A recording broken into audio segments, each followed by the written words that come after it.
Hello, my name is Ed Green. I'm here to talk to you today about bag check, the need and why we do bag check. Well, before I get started, first thing I want to let you know is there's a couple of things that you need to successfully do that. One is a working flashlight. Two is a probe in case you have to go into a bag.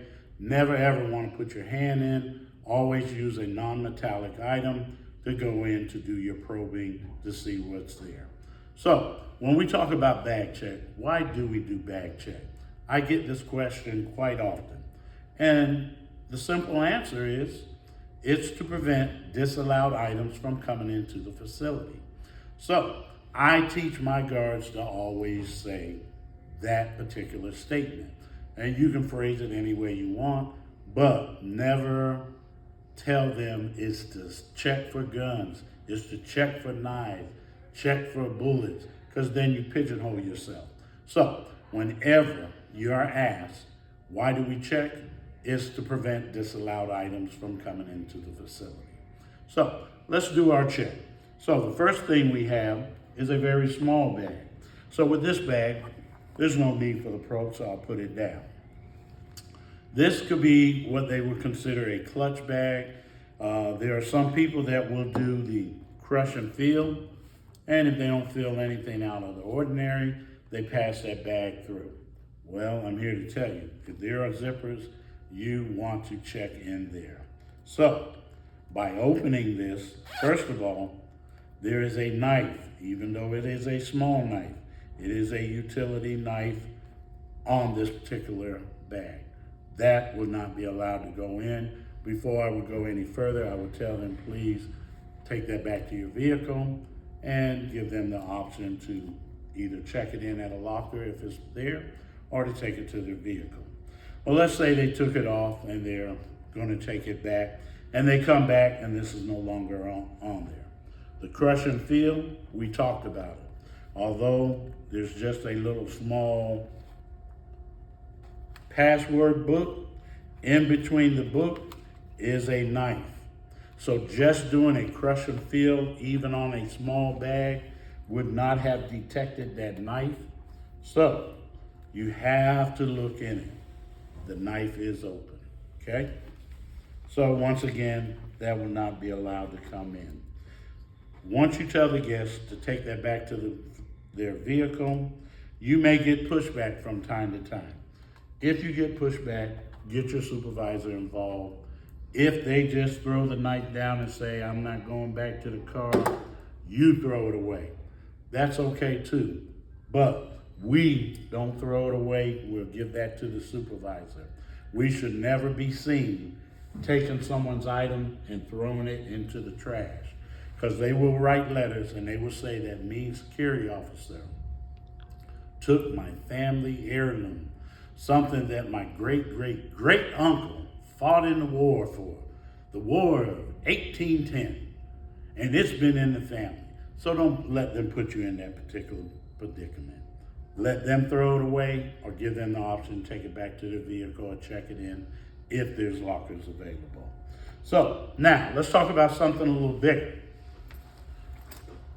Although this is a backpack, there are some shows that will allow this bag to come in. There are some that will say this is too big, and that's okay. It doesn't matter that it's a backpack. This is just for training purposes. It could be the miniature backpack that's half this size, but still have many compartments. First thing you want to do, if the bag is allowed to come in, is talk to the guest and have the guest unzip every compartment. There's a system to get through a lot of compartments like this. The way I do it, I always start on the outside and work my way around the bag. Then I start on the inside, from the furthest, bringing it to the closest. This way you're guaranteed not to miss things. So this is when I need my flashlight.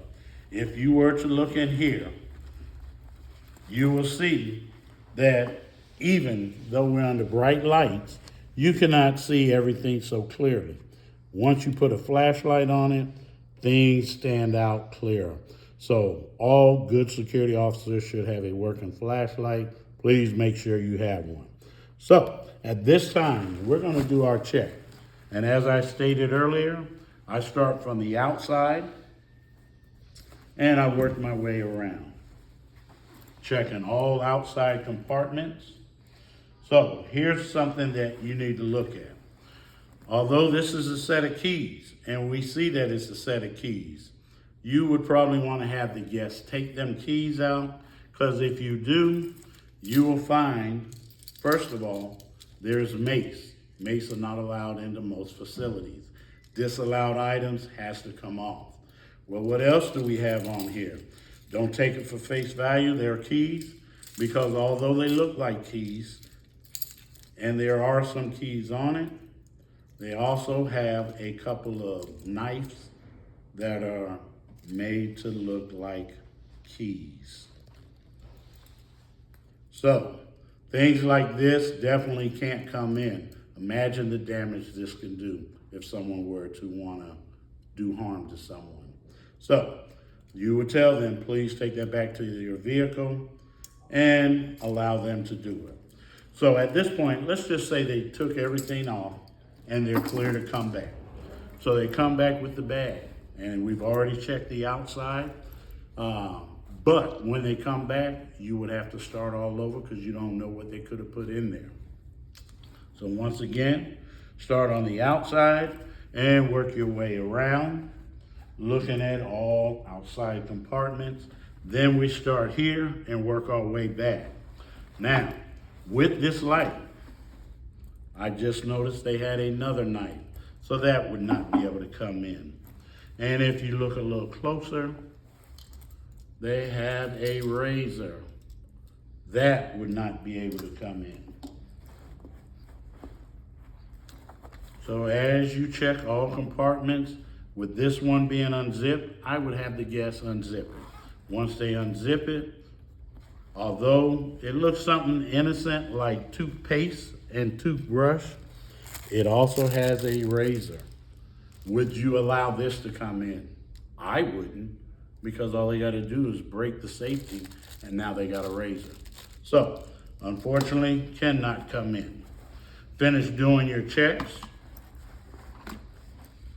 Look at what else we have here. Stun gun, not allowed to come in.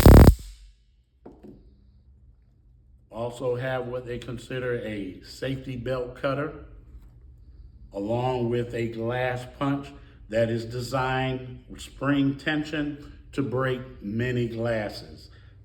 Most facilities have nice expensive glass. It would be nothing for someone of deviance to punch it and break the glass. Continue doing my check. This is something else that you have to take and consider. With the flashlight, you can see. This is a black pair of scissors. If you're not looking closely, it can blend in with the backpack, which is black. With the light, you see it because the light is bright, cannot come in. So never ever just stop because you found one disallowed item. I do a lot of audits at different places, and when I do the audits, one of the main things I do is come in with multiple knives just to see if they're going to check. Or are they happy because they found the first knife, but what about the other knives that I have? So, as a good security officer, that is how we do a bag check. Once the bag is clear, the weight matches, you can pass that bag over, allow them to go. Never let them go without saying, thank you, I appreciate your patience, and, enjoy the event. That's what we do. We bring satisfaction in doing our job.